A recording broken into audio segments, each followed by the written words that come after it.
नमस्कार, जय हिंद, जय भारत में प्रशिक्षक ओपी जायसवाल, निःशुल्क physical training centre Indore Madhya Pradesh से। आज राघवेंद्र जी का चयन मध्य प्रदेश पुलिस में फाइनली हो चुका है। आपको देशभक्त जन सेवक बनने के लिए ढेर सारी बधाई हो राघवेंद्र जी। साथ ही मैं कुछ इस सफर का अनुभव जानना चाहूँगा इस चैनल के माध्यम से, जिससे लोग प्रेरणा ले सकें और आपकी तरह वो भी वर्दी पहन सकें।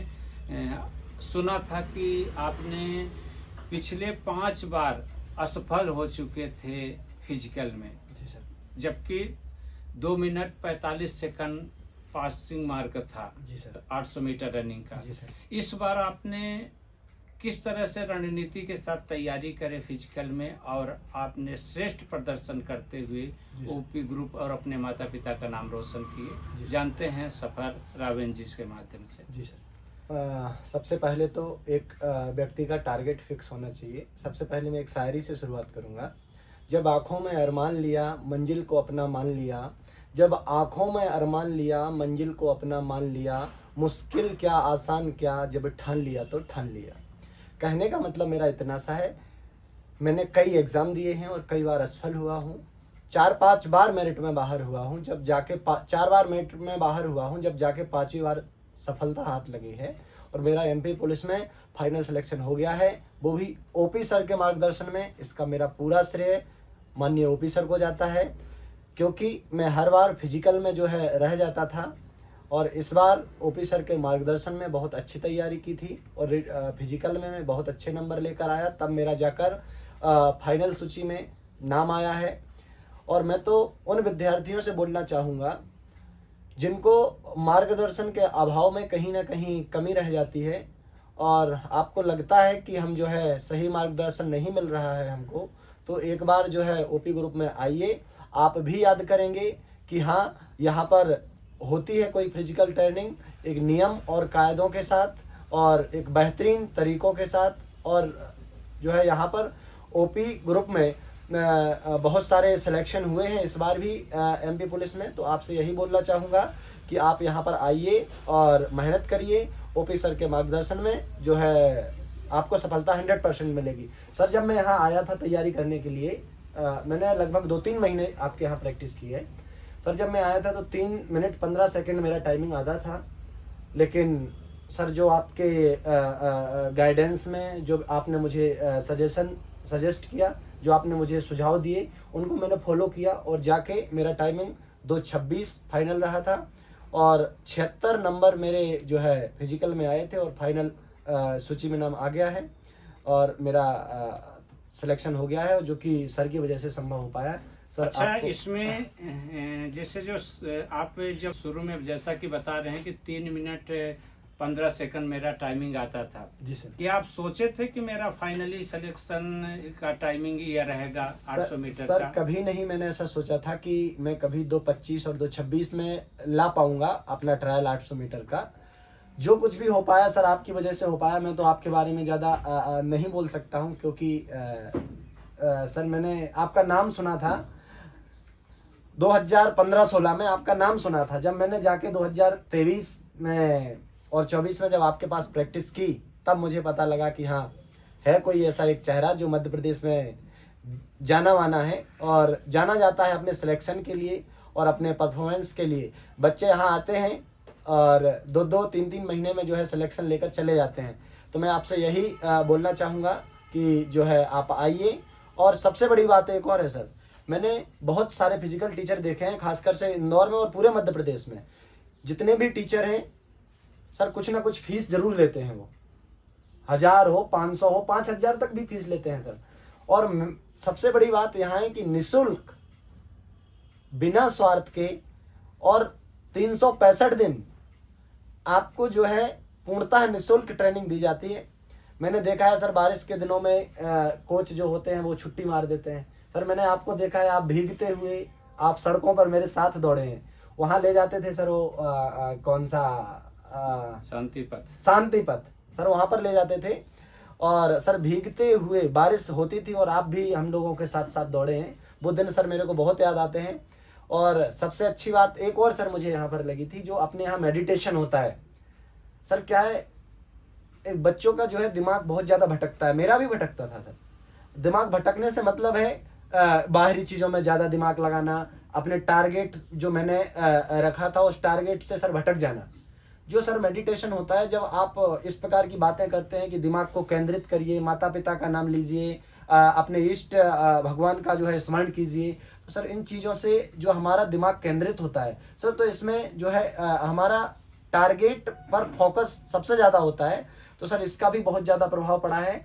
और मैं एक और बात बोलना चाहूँगा, यदि सरकार तक ये बात पहुँचे तो मेरा सरकार से भी विनम्र निवेदन रहेगा कि सर ओपी सर जैसे शिक्षक हर एक जिले में होना चाहिए, ताकि एक गरीब से गरीब बच्चा निःशुल्क और निस्वार्थ भाव से अपनी ट्रेनिंग कर सके और माता पिता का नाम और हमारे भारत देश का नाम रोशन कर सके।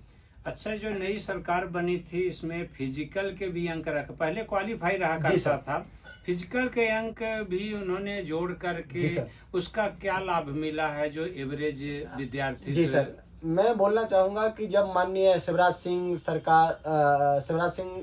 चौहान की सरकार थी, बीजेपी की सरकार थी, उस समय इन्होंने घोषणा की थी माननीय शिवराज सिंह चौहान ने कि जो है गरीब वर्ग के विद्यार्थी जो है एमपी पुलिस में सेलेक्ट नहीं हो पाते हैं, क्योंकि सर उनका रिटर्न कमजोर होता था और फिजिकल केवल क्वालिफाई होता था।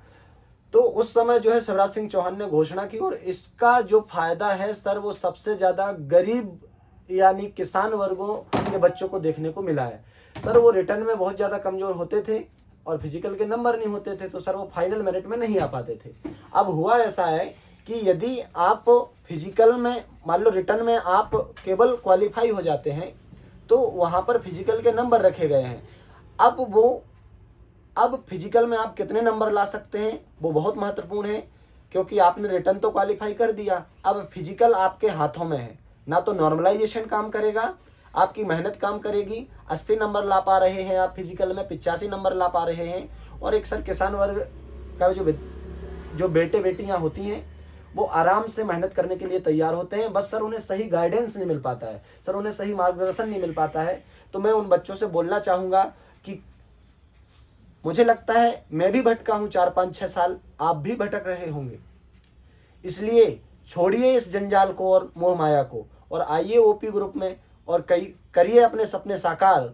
यहाँ पर आइए और करिए मेहनत, आपका भविष्य उज्जवल होगा, ये 100% है। आप मेहनत करिए, सर भी आपके साथ 365 दिन उपस्थित रहेंगे ग्राउंड पर। आपने ये प्रेरणा कहाँ से ली कि मुझे तैयारी करना चाहिए और मुझे वर्दी पहनना है तो पहनना है, और वर्दी के बाद में जैसा कि अभी आपने बताया कि इस वर्दी में हमें सितारे भी जल्दी से जल्दी लगाना है? जी सर, जी सर। सर वो 2016 में जो भर्ती हुई थी, उस समय मेरे भैया जो है भूले भटके आपके यहाँ आए थे। गोला नहीं जा रहा था, 13-14 फीट गिरता था। अभी भी पदस्थ छतरपुर में है, पुष्पेंद्र यादव मेरे बड़े भैया हैं। और सर उनने मेरे को बताया कि सर उनका 15-16 फीट गोला जाता था 2016 में, और सर शायद 19 या 21 फेंकना होता था सर। तो बताते थे कि ओपी सर के पास 2 दिन गया और मेरा गोला पूरा जाने लगा। तो उनने मेरे को सर गाइडेंस किया कि आप जाइए वहाँ पर, वहाँ और फिजिकल के नंबर हैं तो आप 100% वहाँ से जो है आपको ग्रोथ देखने को मिलेगा। सर मैं आया और मेरा परफॉर्मेंस कंटिन्यू बढ़ता गया, और सर अब फाइनल सिलेक्शन हो गया है। सर बड़ी खुशी है, आपकी वजह से सब कुछ संभव हो पाया है। अच्छा, मम्मी पापा भाई बहन आपका परिवार तो काफी खुश होगा, उनके लिए क्या करना चाहेंगे? मम्मी पापा के लिए 2 शायरियों के माध्यम से उनके लिए कुछ ऐसा शब्द बोल दे, क्योंकि आप शायरियों के मसीहा माना जाते हैं अपने कोचिंग में। हाँ सर, क्या कोचिंग मैं पढ़ाता हूँ, तो सर वहाँ बच्चे बोलते रहते हैं कि सर शायरी हो जाए, शायरी हो जाए। एक अपने मम्मी पापा के लिए बोलिए। अच्छा ठीक है सर, सिलेक्शन पर। ठीक है सर। देखो सर, जो बच्चे इंदौर में रह रहे हैं, आज मुझे परिस्थितियाँ है 10-20 रुपए भी उनकी जेब में नहीं होते हैं सर, फिर भी उन्हें सर किस बच्चे की नाश्ता करने की इच्छा नहीं होती है मॉर्निंग में, किस बच्चे की चाय पीने की इच्छा नहीं होती है, किस बच्चे की अच्छे कपड़े पहनने की इच्छा नहीं होती है। सर हर एक बच्चा चाहता है कि हमारे पास अच्छे कपड़े हों, डेली नाश्ता करें, डेली अच्छी अच्छी चीज़ें खाएं। लेकिन सर क्या होता क्या है सर, पैसे नहीं होते हैं उनके पास। तो यहाँ पर जो मैं बोलना चाहूँ कि एक एक दिन बिताना मुश्किल है सर इंदौर में, तो इसी के बारे में बोलना चाहूँगा कि दिन पर दिन बिताना मुश्किल है, दिन पर दिन बिताना मुश्किल है, चाहतों को छुपाना मुश्किल है, मुझे तो सिलेक्शन के चंद हौसलों ने बांध रखा है, वरना जनाब जिस रास्ते पर हम हैं वहाँ हर एक पल बिताना मुश्किल है। ऐसा सर। और एक और बात बताना चाहूँगा, देखो माता पिता का संघर्ष सबसे बड़ा होता है हमारे जीवन में। मेरे पिताजी ने सन 2018 में मेरा साथ छोड़ दिया था। बीमारी के कारण बहुत सारा पैसा भी खर्च हुआ, लेकिन मैं नहीं बचा पाया पिताजी को। मेरी माता ने कंटिन्यू मतलब 2018 में शांत हुई और 2024 तक पूरा खेती का काम, पूरा घर का काम किया। और मेरे से मेरी छोटी बहन पटवारी में सेलेक्ट हो गई थी मेरे से पहले, तो और रिश्तेदारों के ताने आने लग गए थे, तुम क्या कर रहे हो, तुमसे छोटी बहन सेलेक्ट हो गई है। तो अब सर फिर थोड़ा जो है जब प्रेशर घलता है ना रिश्तेदारों का और मोहल्ले का, तो सर फिर जो है जागना ही पड़ता है हमको। और जागे तो सर पहले भी थे, लेकिन दिक्कत ये हो गई थी कि सही मार्गदर्शन नहीं था।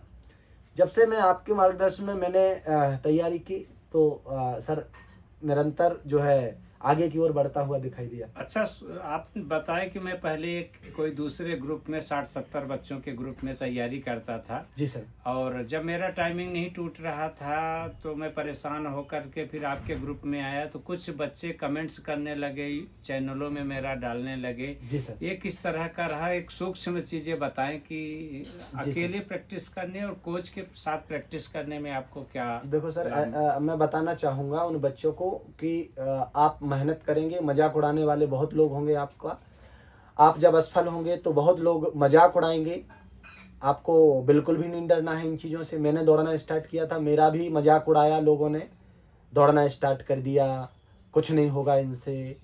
तो मैं यही बात बोलना चाहूँगा कि आप जो है लोगों के बहकावे में ना आए, बातों को इग्नोर करें। लोग तो मेरे वीडियो तक वायरल करने लग गए थे कि 3:15 में टाइमिंग आ रहा है, कैसे इनका सिलेक्शन होगा। तो मैं तो कुछ नहीं देख लेता था और दिल में उसी समय ठान लेता था कि कुछ हो जाए, करके दिखाना है।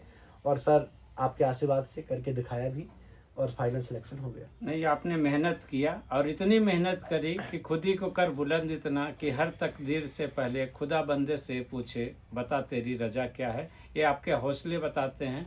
नमन है आपके माता पिता को, भले पिताजी नहीं है, फ्रिक्वेंसी गई है जो उनकी इच्छा थी कि मैं अपने बेटे को कामयाबी पर देख सकूं।